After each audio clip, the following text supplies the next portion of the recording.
Since the beginning of Frankenstein, Mary Shelley has been casting illusions and complex details involving frame narrative, causing the reader to rethink the real message of the book. The frame narrative of Frankenstein creates endless amounts of angles that you can take to find what Shelley actually wanted the reader to take away.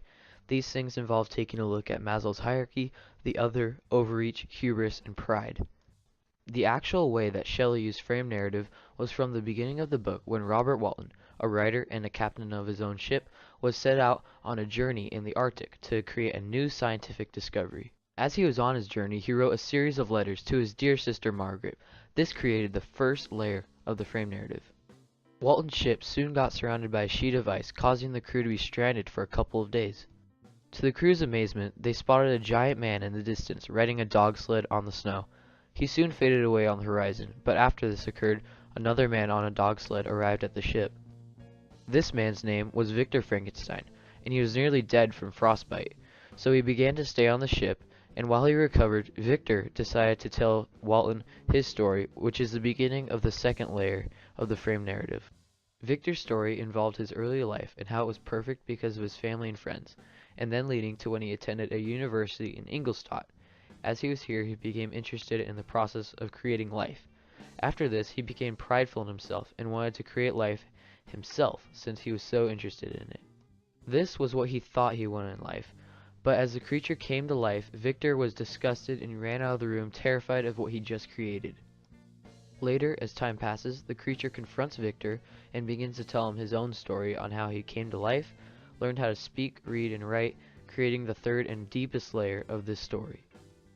After he tells Victor his story, the point of view in the book shifts back to Victor until he gets to the point in the story on how he arrived in the Arctic on a dog sled.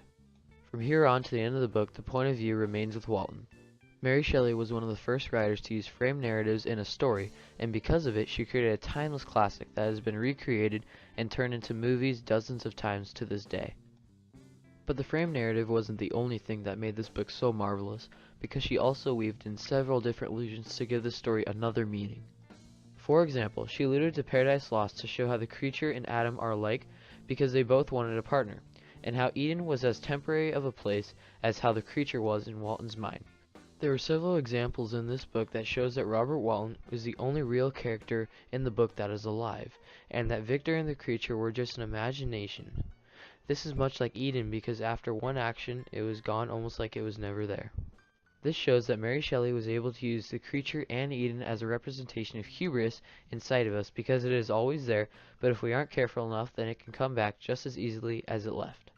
Overall, the book Frankenstein, written by Mary Shelley, is one of the best books of our time because of the complex frame narrative and the countless amounts of allusions weaved in throughout the whole book.